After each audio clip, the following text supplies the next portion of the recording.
let's get going, and I want to talk to you about your week, first of all, but I want to tell everyone what we're doing here. So Soulfire Sunday is a mental health podcast where it's a bunch of men opening up and openly talking about mental health. We're going through a 15-week cognitive behavioral therapy program by Lucinda Bassett, and we're on week number 12. Crazy. So we've done 14 weeks of the podcast. There will actually be 14 weeks available to you to view. Yeah. But we're on session number 12, which is called The Courage to Change. And we'll get going on that in a minute.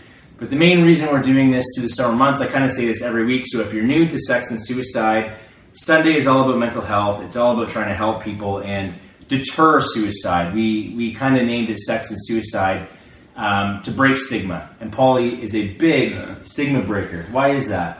Because I'm sick of going to funerals. Right. And I think that in a lot of cases, the funerals that I've been to are a direct result of stigma. Okay. And I'm sick of going to stigma. I don't think that, or I'm sick of going to funerals because of stigma. I think that that's a major thing that we're still, we still think, depression's a bad thing. Mm-hmm. Well, it's not a bad thing. It's a human thing. Yep. Like anxiety. Well, like everyone on the planet's going to have at least one anxious moment in their life. At least one. And they're not... A day, maybe. And it doesn't make them a bad person. Mm-hmm. I think that society's kind of put this on us, the stigmatizing kind of society on us, and it's up to us to break that. Yep. We blame society, but we are society, so it is up to us to change it. And I think that's what we're doing here, is just trying to break. We're trying. Yeah. So the main reason we do this now, and again, we talk about this every week, especially now that we're getting closer to September, and we're getting closer to the end of the program. As September approaches, we're sort of in the peak time, statistically, for suicides to be taking place.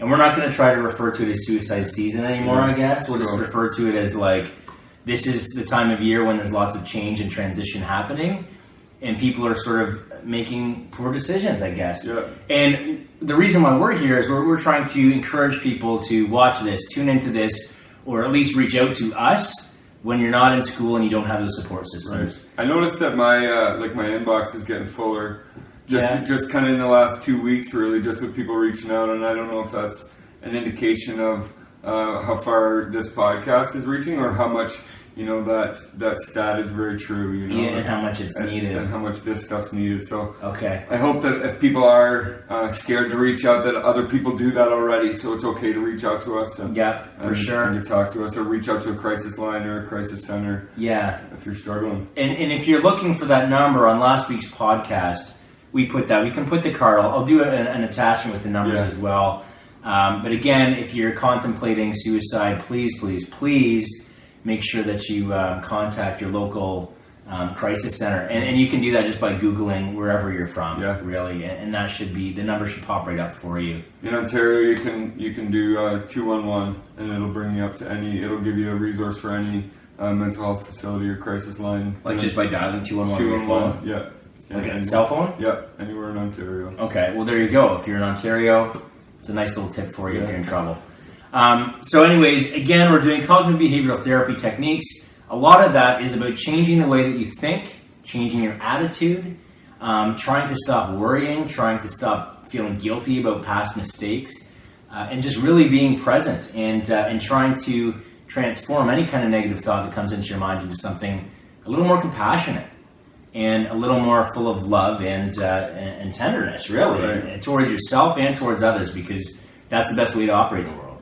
So, shall we get into it, buddy? I think we shall. Okay. Did you have a good week? I did have a good week. Tell me about your week first. I didn't do much. Getting into the hockey season, getting ready for that. It's coming up in a few weeks. I'm gonna be heading to Boston, which I'm really excited for a big international hockey tournament in a few weeks. So awesome.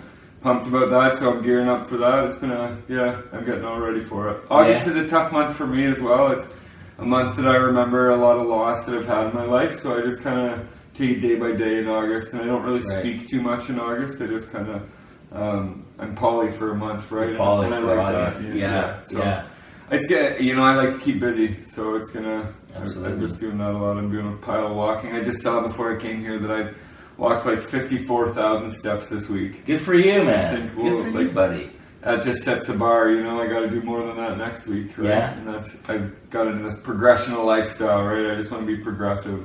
But what do we talk about before about expectations? Expectations are premeditated resentments, you know? Right. So if you don't hit it, you're not going to beat yourself up. I'm not going to beat myself up. I just think that I've set what I can do, you know, and it's possible to do that much in a week. So why not go after that and try to get myself a little bit healthier, you know, and eat a little bit better and eat a little bit more. It's not even that I'm not eating healthy, it's just that I'm not eating very much, right? So right. Eat a little bit more and do a little bit more exercise and stuff like that. How's your week?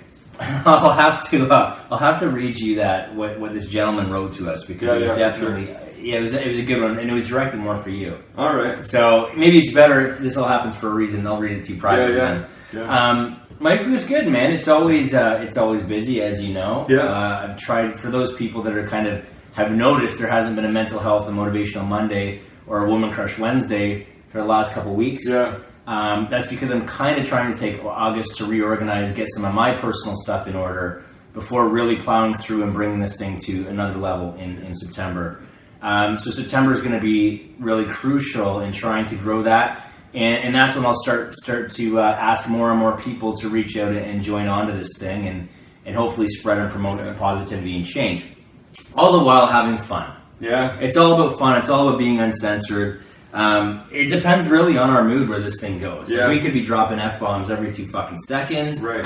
Or we could be just chill. It doesn't matter. Yeah. It seems like a chill day. You seem chill today. I am chill today. All right, cool. Yeah. Who knows? We might get some more energy. It's kind of a lazy Sunday. Has it? It's kind of one of those lazy Sundays that I've been doing a lot of reflection, I guess, recently, and I just spoke actually on Friday night just for a group of people that saw me when I first came in, like saw me as transition from living in my car to recovery. Right. And I just am like, I'm so amazed that these people still love me the same way that they did on day one.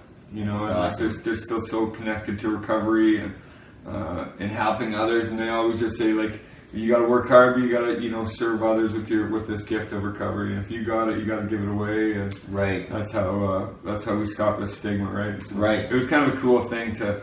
I call them my London grandmas. They're these two older ladies. And I like to call them mature. They're in their like 70s and 80s now. So I would really like to, I'm grateful for them. I'm so grateful that they were there for me when I first came in. And I still call them my London grandmas. And they're beauty people for sure. They sound great. Yeah, they sound great. My speaking engagements that were booked were a little different. They probably were. So different audience. Yeah, sure. This week I found out I got booked to a bunch of college and university campuses.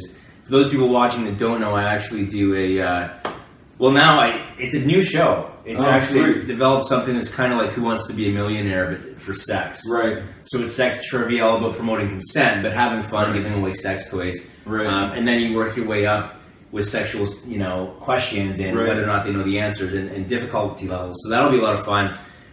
That's cool. It's really cool. So this is going to be through Canada, and a lot of our audience here is in the U.S. Yeah. So that would be a nice sort of avenue to break into too. So if anyone in the U.S. is into program sort of coordinating for universities and colleges, by all means, reach out to me. I'd love to do a show for your students there and educate them and have some fun. It's a good time. Yeah. It really is. I have a lot of fun. It's always a good thing to promote consent and make sure everyone understands it, and then have a bunch of fun. I mean, at that age, I remember when I was 19 and someone would get up on stage, said fuck a bunch of times, and cock and pussy. You just laugh. And you'd be laughing, and then, you have their attention. You can then educate a little bit. Right, that's it. So, teachable moments. Teachable moments. So I digress. Let's get back to the session. Let's get back to the courage to change. I can talk. I don't want to go down that path, but I could. Yeah, I could. You could, yeah. Yeah. So right now we're dealing with session 12, the courage to change, and this session is focused on secondary gains. Before we get into secondary gains, what did you think when she said that you're getting something? So first, for the people that may be watching or will be watching, secondary gains means that you are actually getting something out of being stressed out, anxious, or depressed. And then what comes with that could be anger, it could be resentment, it could be, ruminating thoughts. But you are getting something out of that, and that was pretty crazy. What do you think? I thought, and maybe because I've been through the CBT a little bit before, that I thought those secondary gains, they are little gains. Yeah. But I think going through this and having the courage to change is such a bigger gain. Yeah. Than those little secondary gains. What's the point in holding on to all that anxiety? Right. Ultimately, where does that get me down the road? It gets me missed opportunities. It gets me missed connections with people because I'm too anxious to do anything. And then,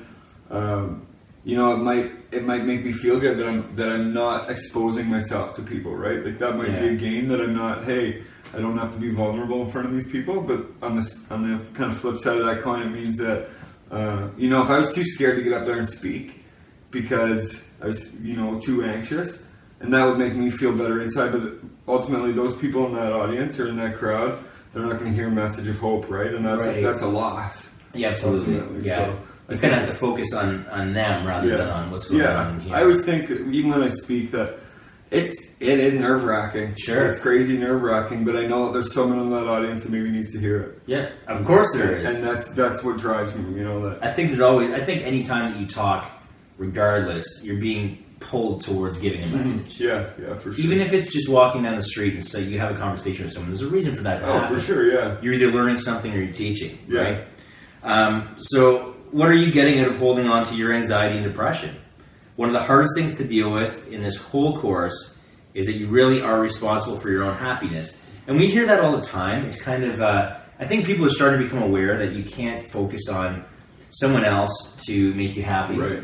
I see a lot of people that, especially sort of from sex coaching, a lot of people that you watch go from relationship to relationship to relationship without ever really dealing with what's going on with them. They're trying to fill something and find happiness through another person. And as soon as you realize that regardless of who you're with, it all depends on you. On who you are, yeah. I mean, that doesn't mean you want to stick in an unhealthy relationship by any means. It.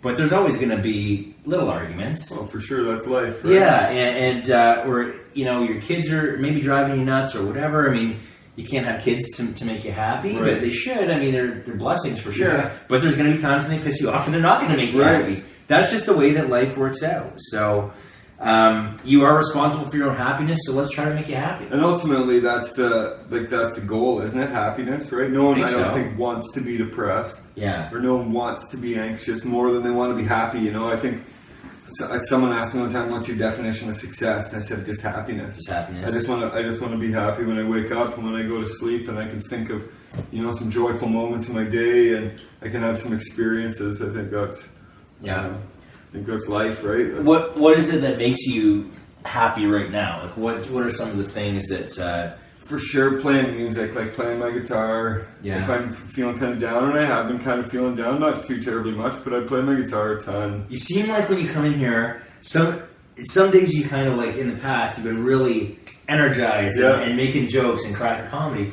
The last few times I can tell, I'm starting to get to know you a little better. Yeah. And I can tell you're looking a little more drained out and a little more just dealing with some stuff. Yeah, I think that I'm okay with it. It happens basically every August and September. It does, eh? Yeah. So it's and I know what it is. It's stuff that has happened in my past has happened during these months, and I've really tried to work on not focusing on those as much, because I used to dwell on them and dwell on them and dwell on them. Right. And now I'm just kind of dealing with them, and it's just a slower process, I think, than dealing with them. And I've just done a lot of kind of reflection, and maybe I have not gone into a depressive state, just kind of slowed my energy down a little bit when I think about this stuff. There's some people that have been taken from me during these months, and I really think about those people every day. I don't think I'll ever not think about them, and that's kind of why. I just deal with them. And I'm okay with it. I have no shame in that stuff. It's part of who I am, right? I think depression's like a dopamine deficiency, and that's it. So I try to do things like play music, or when I'm out on the ice, I wish I could be out on the ice 6 days a week or 7 days a week right now, because when I'm out on the ice, I don't think about anything. Right. When I'm skating or when I'm coaching this hockey team, I don't think about anything else. I think about this. My passion, and that is my passion, is hockey. So I think about that, but I mean, no one can be on the ice for 24 hours a day, 7 days a week.